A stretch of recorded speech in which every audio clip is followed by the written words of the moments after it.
أعوذ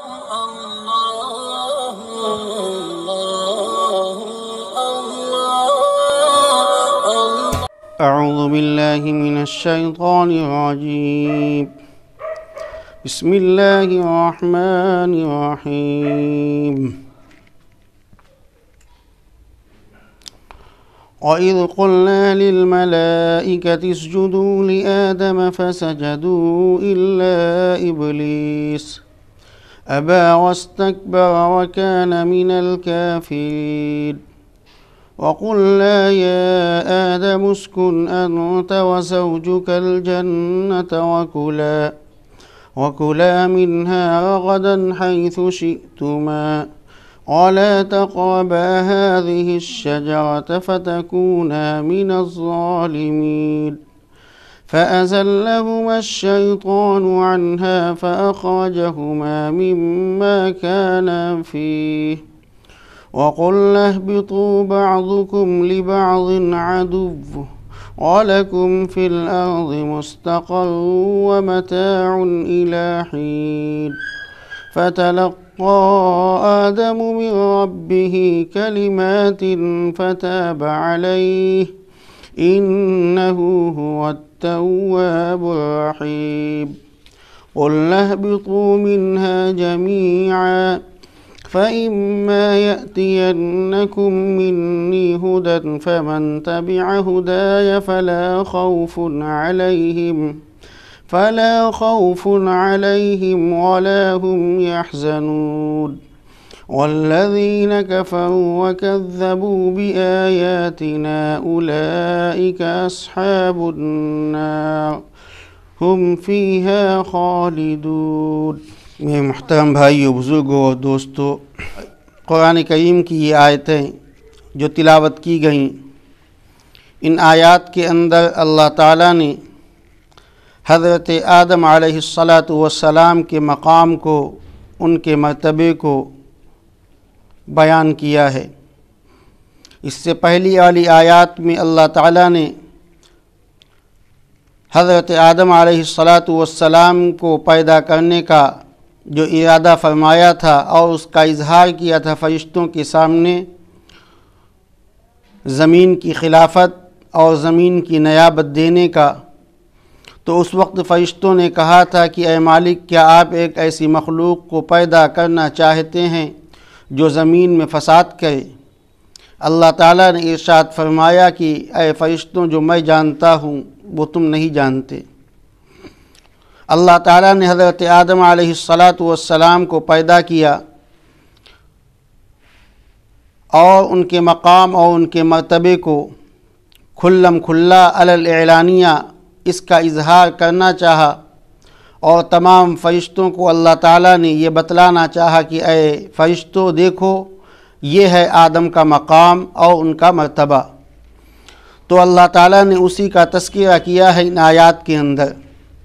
اللہ تعالیٰ نے ارشاد فرمایا کہ وَإِذْ قُلْنَا لِلْمَلَائِكَةِ اسْجُدُوا لِآدَمَ فَسَجَدُوا إِلَّا إِبْلِيسَ،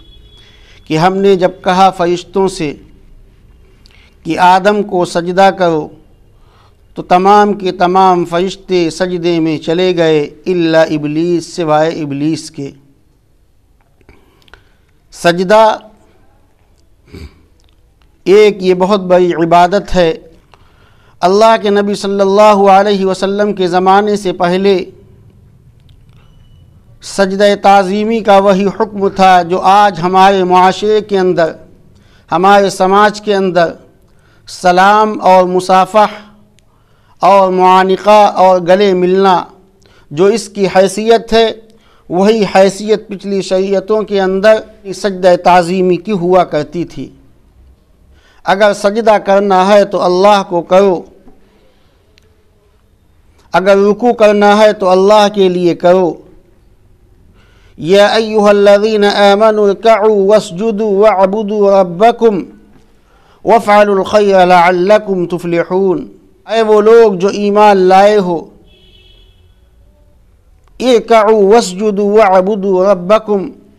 اپنے رب کے لیے رکوع کرو، اسی کے لیے سجدہ کرو، اسی کے لیے گر جاؤ اور اسی کی عبادت کرو۔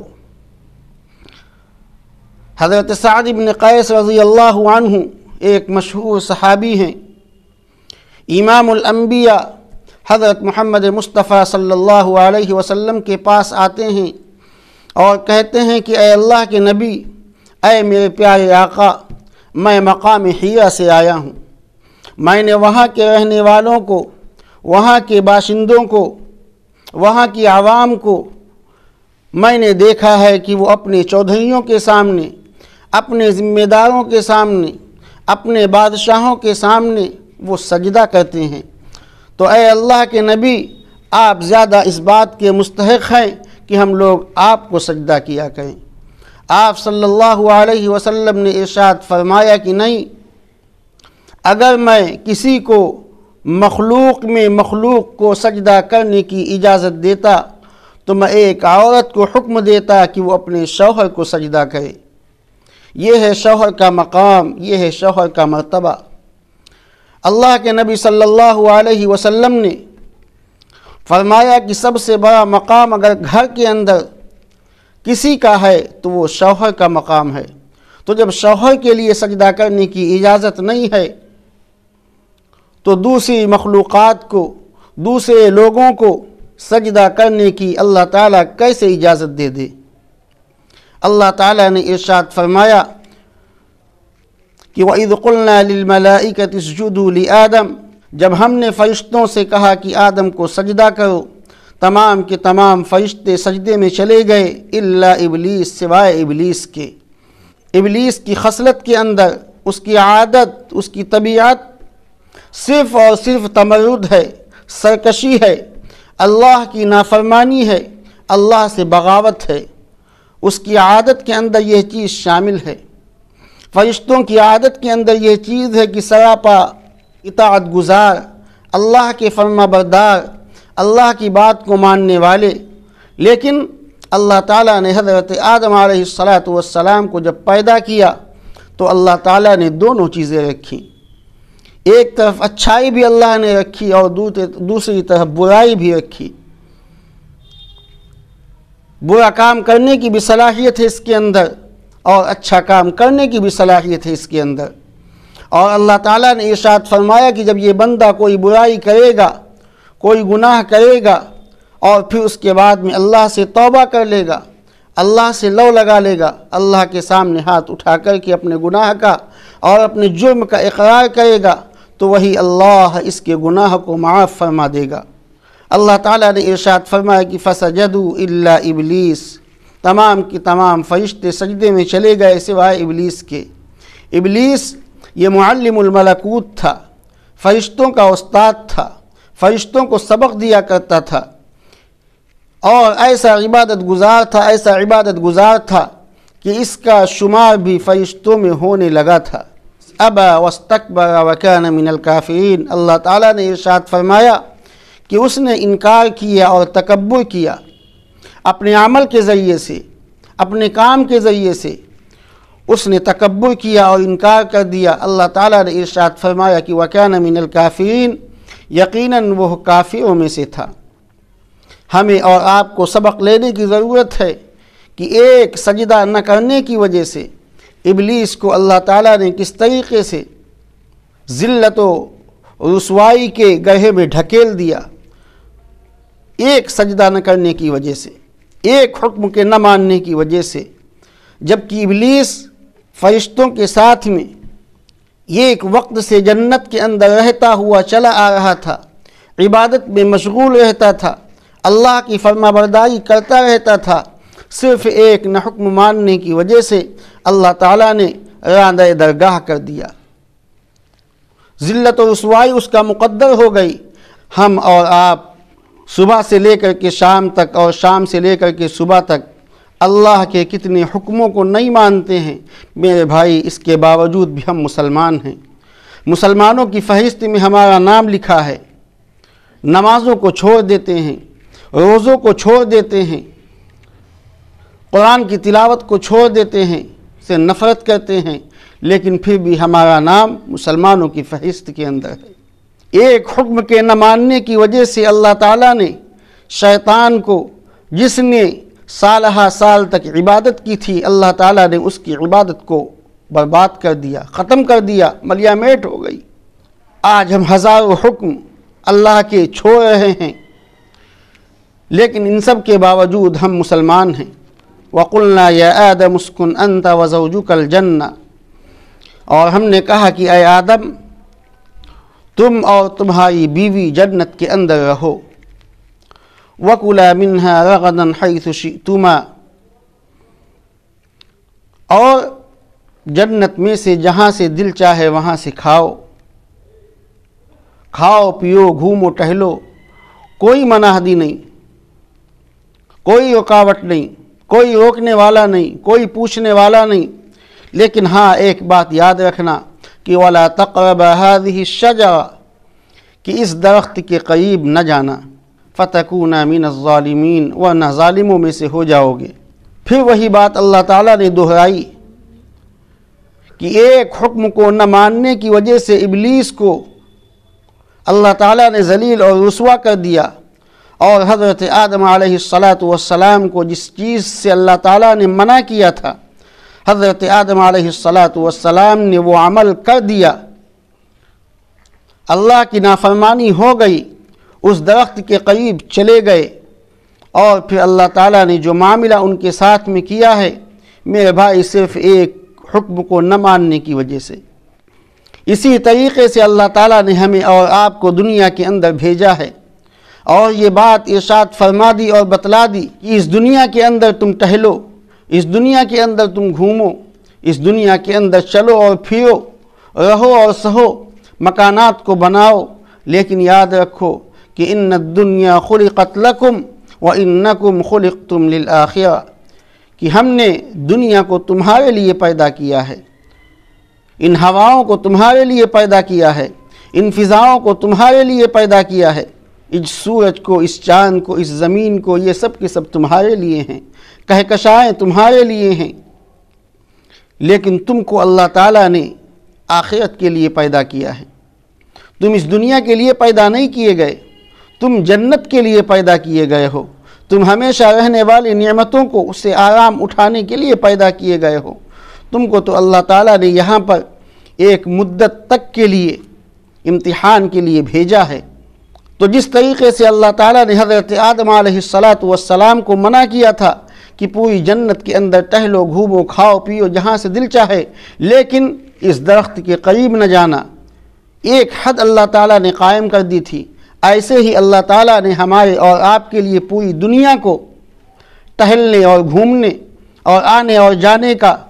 کی جگہ بنا دی، لیکن اللہ تعالیٰ نے کچھ حدود قائم کر دیے ہیں، کچھ قید لگا دی ہیں کہ دیکھو اس جگہ کے اوپر نہ جانا، شراب کی بھٹیوں پر نہ جانا، ناچ گانا جہاں پر ہو رہا ہو وہاں نہ جانا، باجے اور گاجے میں نہ جانا، گندی باتوں میں نہ لگنا، جھوٹ نہ بولنا، غیبت نہ کرنا، کسی کو پریشان نہ کرنا۔ یہ وہ حدود و قیود ہیں جو اللہ تعالیٰ نے لگائے ہیں، اور جب ان باتوں کے اوپر ہم عمل کریں گے تو یقیناً وہی جنت کا مزہ، وہی آرام، وہی سکون، وہی اطمینان جو حضرت آدم علیہ السلام کو جنت کے اندر مل رہا تھا، اللہ تعالیٰ وہی اطمینان، وہی سکون، وہی قلبی راحت ہمیں اس دنیا کے اندر اس کا مزہ چکھائیں گے۔ اللہ تعالیٰ نے ابلیس کو جو جنت سے نکالا تھا وہ اپنے حکم کی نافرمانی کی وجہ سے نکالا تھا، اور حضرت آدم علیہ السلام کے اوپر جو اللہ کا عتاب آتا ہے، اللہ کا غضب آتا ہے، اللہ کی ناراضگی آتی ہے، وہ ایک حکم کو نہ ماننے کی وجہ سے، ایک حکم کو نہ ماننے کی وجہ سے پتہ یہ چلا کہ چیزوں کے اندر کچھ نہیں ہے، اللہ کے حکم کے اندر سب کچھ موجود ہے۔ اللہ تعالیٰ نے جس چیز کے لیے کہہ دیا کہ اس چیز کو کرو، اس چیز کا کرنا عبادت ہے، اور جس چیز سے اللہ تعالیٰ نے منع کر دیا تو اس چیز سے رک جانا ہی عبادت ہے۔ ہماری نمازوں کے اندر، ہمارے روزوں کے اندر، ہمارے حج اور ہماری زکوٰۃ کے اندر کچھ نہیں ہے، جو کچھ ہے وہ اللہ کے حکم کے اندر ہے۔ اگر نماز کے اندر اور روزے کے اندر اور حج کے اندر اور زکوٰۃ کے اندر کچھ ہوتا تو یقیناً وہ ابلیس جس نے برسہ برس اللہ کی عبادت کی تھی، اللہ کا کہنا مانا تھا، اللہ کی جنت کے اندر موجود تھا، تو اس کی نمازیں اس کو چھٹکارا دلا دیتی۔ صرف ایک حکم کے نہ ماننے کی وجہ سے اللہ تعالیٰ نے اس کو جنت سے نکال دیا، اللہ کا غضب اس کے اوپر نازل ہوا۔ تو پتہ یہ چلا کہ نمازوں کے اندر، روزوں کے اندر کچھ نہیں، اللہ کے حکم کے اندر سب کچھ ہے۔ اگر اللہ کے حکم کو مانیں گے تو یقیناً ہمارا مالک، ہمارا خالق ہم سے راضی ہوگا، اور اگر ہم نے اس کے حکم سے بغاوت کی، اس کے حکم کو نہ مانا، اس کی حکم عدولی کی، اس کے حکم سے ہم بھاگتے رہے، تو یقیناً اللہ کا غضب نازل ہوگا، اور جب اللہ کا غضب نازل ہوتا ہے تو قوموں کی تباہی آ جاتی ہے، قومیں برباد ہو جایا کرتی ہیں، گھر اجڑ جاتے ہیں، بستیاں ویران ہو جاتی ہیں۔ اللہ کے نبی صلی اللہ علیہ وسلم نے ارشاد فرمایا کہ پہلی قوموں کے اندر ایک شخص ایسا تھا جس نے رات و دن اللہ تعالیٰ کی عبادت کی، اور ایسی جگہ کے اوپر عبادت کی کہ سمندر کے بیچ میں جہاں پر ٹاپو ہوتے ہیں، جہاں پر جزیرے ہوتے ہیں چھوٹے چھوٹے، وہاں پر اس بندے نے اللہ کی عبادت کی، کہ جہاں پر نہ کوئی دیکھنے والا، نہ کوئی بات کو سننے والا، نہ کوئی جاننے والا، ایسی جگہ کے اوپر ایک اللہ کا بندہ عبادت کرتا ہے۔ اب آپ اندازہ لگائیے کہ وہ عبادت کیسی ہوگی، وہ اخلاص سے بھری ہوئی، ریاکاری سے دور، شک و شبہ سے دور، ایسی حالت میں وہ بندہ اللہ تعالیٰ کو یاد کر رہا ہے، اور ایک دو دن نہیں، سال دو سال نہیں، بلکہ 500 سال تک اس اللہ کے بندے نے اللہ کی عبادت کی، اور 500 سال کے بعد میں جب اس کی وفات کا وقت قریب آیا، جب موت کا وقت قریب آیا، تو اللہ تعالیٰ سے اس نے دعا کی کہ اے اللہ جب میری موت آئے تو سجدے کی حالت میں موت آئے، جب میں دنیا سے رخصت ہوں تو سجدے کی حالت میں رخصت ہوں۔ چنانچہ اللہ تعالیٰ نے اس کی اس دعا کو بھی قبول کیا، اور پھر اس کے بعد میں جب موت کے فرشتے اس کی روح کو لے گئے ہیں، اللہ تعالیٰ نے ارشاد فرمایا کہ اے میرے فرشتوں، میرے اس بندے کو میری رحمت کے ذریعے سے، میرے احسان کے بدلے میں اس کو جنت کے اندر داخل کر دو۔ اللہ کا وہ بندہ کہتا ہے کہ اے اللہ آپ کی رحمت کیوں ہے، یہ کہیے کہ میرے عمل کے بدلے میں مجھے جنت کے اندر داخل کیا جائے، کیونکہ میں نے ایسی عبادت کی ہے، اس طریقے سے 500 سال تک اللہ کو یاد کیا ہے کہ جس میں صرف اور صرف وہ بندہ جانتا ہے یا اس کا رب جانتا ہے، تیسرا کوئی نہیں جانتا۔ ایسی حالت میں میری عبادت اخلاص سے بھری ہوئی ہے۔ اللہ تعالیٰ نے ارشاد فرمایا کہ اے میرے فرشتوں، اس بندے کو جہنم کے قریب لے جاؤ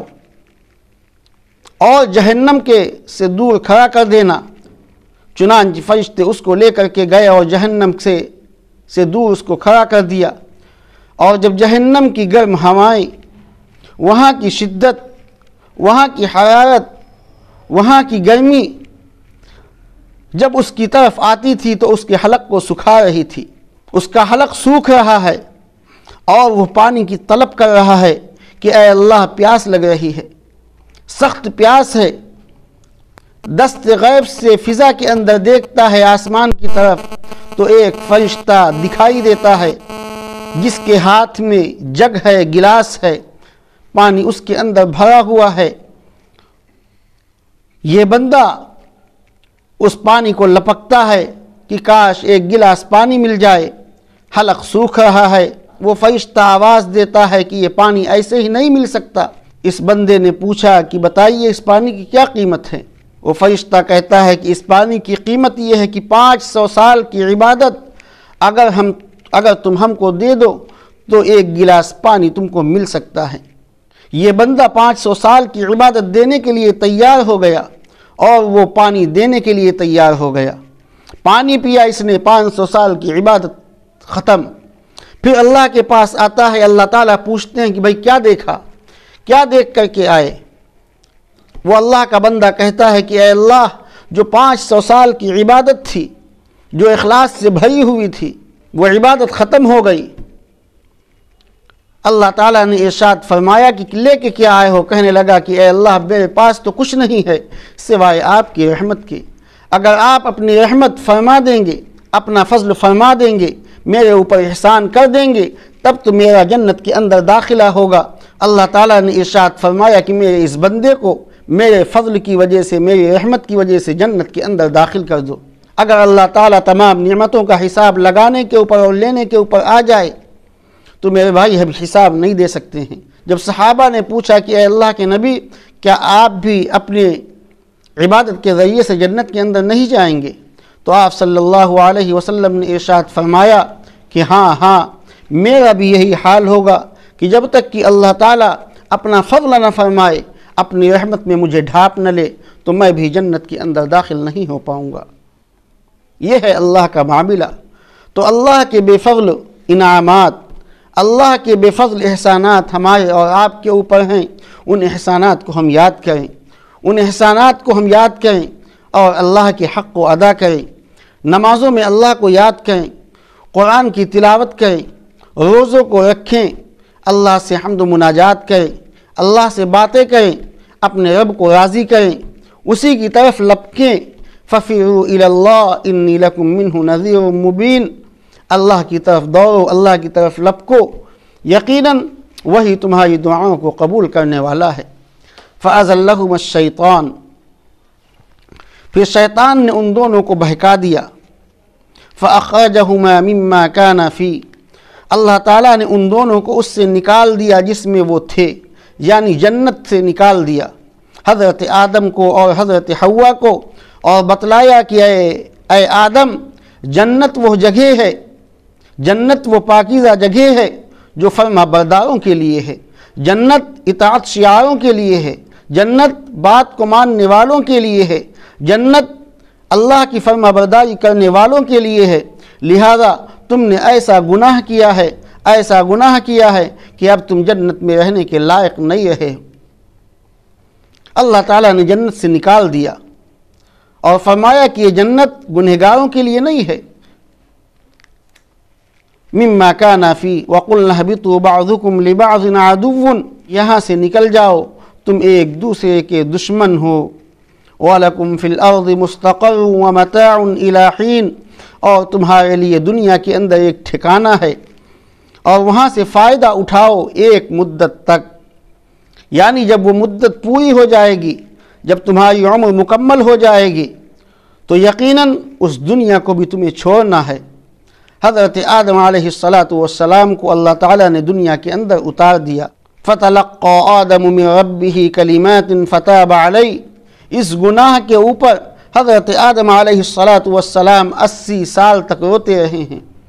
ایسا روئے کہ اللہ کو بھی ترس آ گیا۔ تو اللہ تعالیٰ نے حضرت آدم کے دل کے اندر کچھ کلمات ڈالے کہ اے آدم، اپنے رب سے ان کلمات کے ذریعے سے توبہ کیجئے، ان کلمات کو دہرائیے اپنے مالک کے سامنے۔ وہ کلمات کیا تھے؟ ربنا ظلمنا انفسنا وان لم تغفر لنا وترحمنا لنکونن من الخاسرین، کہ اے ہمارے پروردگار، اے ہمارے پالنہار، اے ہمیں روزی دینے والے، اے ہمیں مارنے والے، اے موت و حیات کے مالک، اے عزت اور ذلت دینے والے، ربنا ظلمنا انفسنا، کہ ہم نے اپنے نفس پر ظلم کیا ہے، کسی نے ہم پر ظلم نہیں کیا، ہم نے خود اپنے نفس پر ظلم کیا ہے۔ وَإِن لَّمْ تَغْفِرْ لَنَا وَتَرْحَمْنَا، اے اللہ اگر آپ نے ہم کو معاف نہ کیا، ہم کو نہ بخشا، تو یقیناً ہم نقصان اٹھانے والوں میں سے ہو جائیں گے۔ حضرت آدم علیہ السلام نے اس طریقے سے جب دعائیں کی تو اللہ تعالیٰ نے ان کی اس دعا کو قبول کیا اور ان کے اوپر رحم فرمایا۔ پھر اللہ تعالیٰ نے ارشاد فرمایا کہ اے آدم، تمہاری توبہ قبول ہے، لیکن اب اس لائق تم نہیں رہے کہ تم کو دوبارہ جنت کے اندر بلایا جائے، تم کو دوبارہ جنت کے اندر رکھا جائے۔ توبہ تو قبول ہو گئی، لیکن اللہ تعالیٰ نے دوبارہ جنت کے اندر جانے کی حضرت آدم علیہ السلام کو اجازت نہیں دی۔ سیدنا صدیق اکبر رضی اللہ عنہ نے پوچھا کہ اے اللہ کے نبی، کوئی ایسی ہمیں دعا بتلا دیجئے کہ آپ کے دنیا سے رخصت ہونے کے بعد میں، آپ کے دنیا سے جانے کے بعد میں کسی سے پوچھنے کی ضرورت پیش نہ آئے۔ تو آپ صلی اللہ علیہ وسلم نے ارشاد فرمایا کہ اے ابو بکر، جب نماز کے اندر قائد اخیرہ کے اندر بیٹھا کرو تو اس وقت یہ دعا پڑھا کرو، اللہم انی ظلمت نفسی ظلما کثیرا ولا یغفر الذنوب الا انت فاغفر لی مغفرۃ من عندک وارحمنی انک انت الغفور الرحیم، کہ اے اللہ میں نے اپنے نفس پر ظلم کیا ہے، اور ایسا ظلم کیا کہ ظلماً کثیرا، بہت ظلم کیا ہے، ولا یغفر الذنوب الا انت، اے اللہ گناہوں کو معاف کرنے والا آپ کے علاوہ کوئی نہیں ہے، لہذا میری مغفرت فرما دیجئے، میرے اوپر رحم فرما دیجئے، میری بخشش کر دیجئے۔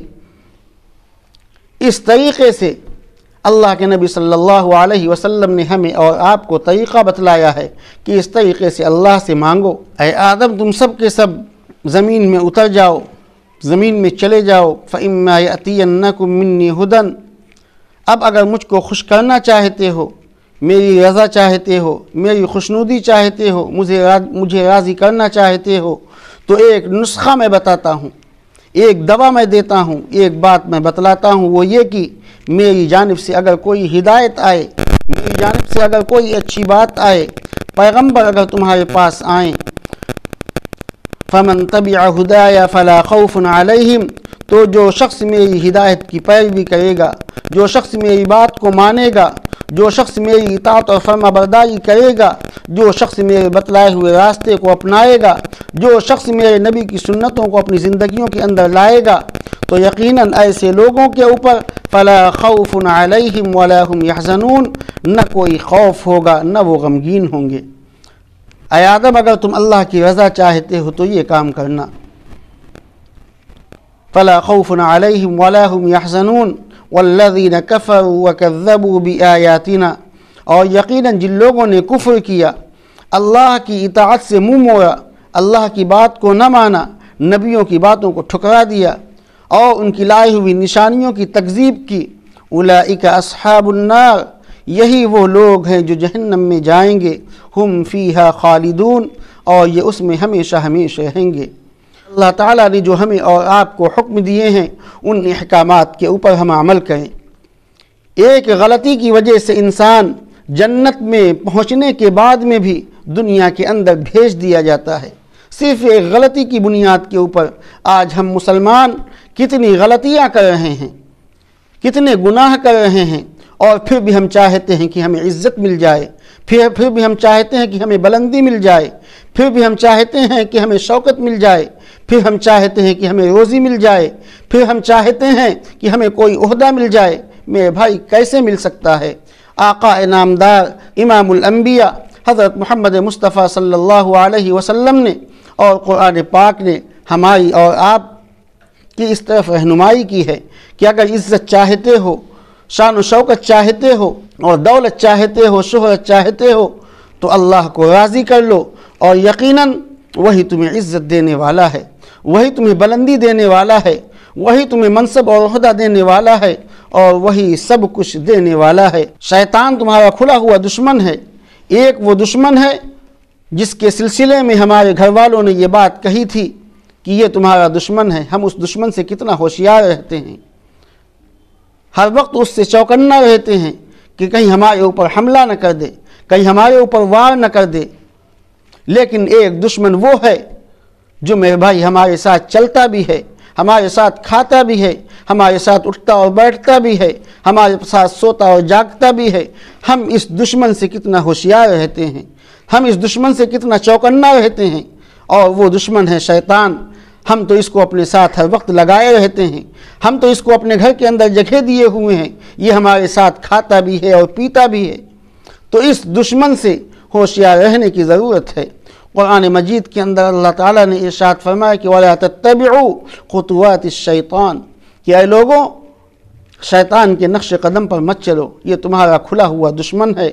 اللہ سے دعا ہے کہ اللہ تعالیٰ ان تمام آیات پر ہم سب کو عمل کی توفیق نصیب فرمائے۔ وآخر دعوانا ان الحمد للہ رب العالمین۔